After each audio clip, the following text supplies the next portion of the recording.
Pierre Fano, merci de nous permettre de découvrir ces belles réalisations. On voyage tel un drone au-dessus de Lyon, on visite des endroits merveilleux. Alors on parle de l'immobilier d'entreprise. Vous, Le Progrès, eh bien, vous avez été l'un des premiers à vous installer à Confluence.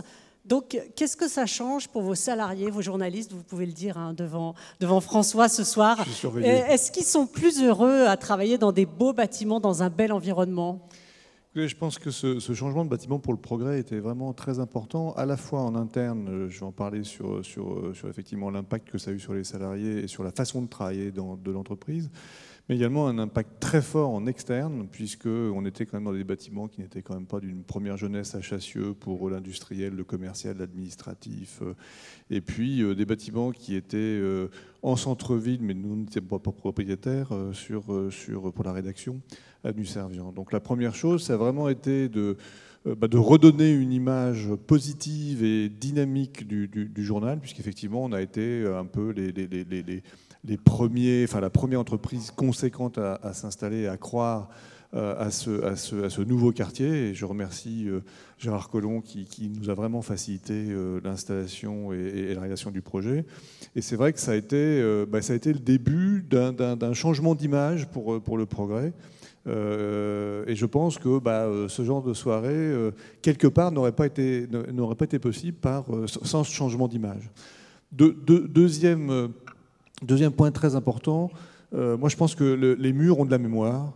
Et de temps en temps, quand une entreprise comme Le Progrès, qui a été un petit peu secouée, a besoin de se relancer dans l'avenir, de repartir à la conquête de ses lecteurs avec les nouvelles technologies, avec un certain nombre de choses, il est important de changer de locaux. Et ça nous a vraiment permis de centraliser, de concentrer tous les services de l'entreprise, la rédaction, les ventes, la publicité, les services administratifs en un seul lieu. Avant, les journalistes ne croisaient jamais personne de la publicité, ne croisaient jamais personne des ventes et vice-versa. Aujourd'hui, c'est une vraie entreprise qui tire, tout le monde tire dans le même sens, et ça, c'est vraiment ce bâtiment qui l'a permis. Merci Pierre Fano. Vous allez nous dévoiler le nom du gagnant de ce soir du Trophée de l'immobilier d'entreprise. Alors le lauréat est DCB International, représenté par Didier, et je n'ai pas mes yeux, Codard-Breil. Codard-Breil, son président.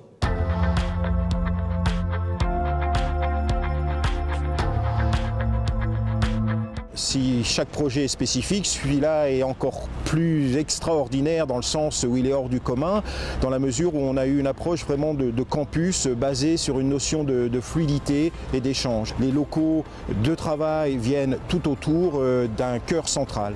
Ce cœur central, c'est un petit peu la place du village, et de part et d'autre, on va retrouver les différents bureaux. On passe beaucoup de temps au travail, mais si on a vraiment des lieux confortables, bien éclairé naturellement, bien conçu, dans lequel on se sent bien, on pense que tout le monde y trouve son compte. La force du projet, c'est que tout le monde travaille dans la même direction, et aujourd'hui on voit le bâtiment qui prend forme, il y a vraiment cette émulation qui perdure, et on a hâte de pouvoir le terminer, de le livrer, et que les collaborateurs, les salariés en prennent possession pour en faire leur lieu. Bonsoir Didier Codard-Breil et félicitations. Bonsoir. Merci beaucoup. C'est pour quand la livraison de Linux? Alors déjà, je voudrais vous dire, comme vous l'avez dit, c'est vraiment très agréable d'être partenaire et lauréat. Ça, c'est vraiment une grande chance pour nous. Je précise quand même que vous n'avez pas participé à ce choix. Je n'ai pas participé au vote, oui. Non, on est vraiment ravis, en tout cas, sur cet immeuble. Moi, je voudrais remercier aussi l'ensemble de mes équipes et Bertrand Rudigoz, qu'on a vu tout à l'heure, Laura Dussert, qui aussi a fait un travail merveilleux sur ce projet. Et puis aussi le maire de Limonec, j'ai vu là Max Vincent qui nous a aidés dans le périmètre de l'obtention du permis de construire, parce que c'est toujours très compliqué d'obtenir les permis, surtout sur des immeubles complexes. Alors pour ce qui est de la livraison est prévue en juillet 2017. Il y aura peut-être 2-3 mois de travail de Blédina Danone pour les aménagements intérieurs, mais bon, globalement, on sait qu'après les vacances, l'immeuble sera prêt. Vous attachez une importance toute particulière à l'approche environnementale de vos constructions? Oui, bien sûr. Alors, ça fait très longtemps que nous sommes intéressés à l'approche environnementale. Cet immeuble sera BREEAM Very Good pour ceux qui connaissent en termes de certification. C'est un immeuble qui va être également 100% LED. Aussi, vous savez que dans l'Ouest lyonnais, il y a beaucoup de parkings extérieurs. On a eu le souhait de faire des parkings intérieur, en sous-sol, monsieur le maire Max Vincent, pour que justement on laisse de la verdure aux extérieurs, des petits plans d'eau, des éléments de bien-être à l'ensemble des salariés, et puis surtout une quarantaine de places électriques, parce que là aussi on pense que demain on aura des véhicules qui seront beaucoup plus électrisés qu'aujourd'hui.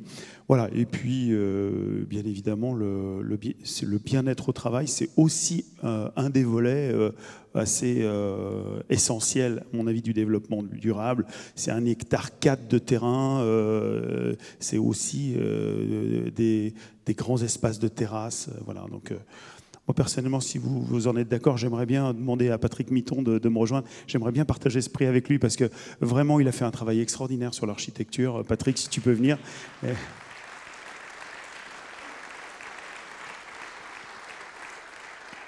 Je vais lui laisser le micro parce qu'il parle beaucoup mieux que moi de son immeuble. Merci Didier. Merci beaucoup d'appeler ton architecte sur scène. Je crois que toute la profession y est sensible. C'est effectivement un projet qui est hors du commun. Quand on sait qu'on est parti d'une feuille A4, c'était une consultation opérateur-concepteur. Une feuille A4, Didier tenait le terrain, des anciens entrepôts, et ensemble on a préfiguré ce qui sera sans doute la façon de travailler de demain, avec un plan très libre qui exprime la fluidité et qui est un petit peu à l'image de la façon dont on a travaillé, un petit peu main dans la main. On dirait un petit peu une main, ce plan masse. Vous l'avez vu, hein, vu du haut. Les doigts, ce sont les espaces de bureau, ce qu'on appelait les fingers, et la paume, c'est la place du village, cet endroit où toutes les équipes vont pouvoir se rencontrer pour pouvoir partager, évoluer ensemble, ces espaces collaboratifs. Il y a un restaurant d'entreprise également, il y a des espaces extérieurs, le végétal se combine avec les formes courbes et fluides, et tout ça dans un bâtiment qui a une cote d'amour qui dépasse même toutes nos espérances. C'est un vrai plaisir et une fierté de travailler sur ce projet. Merci. Bravo messieurs. Pierre Fano, je vous laisse remettre le trophée à DCB et je vous laisse rejoindre ensemble l'espace photo.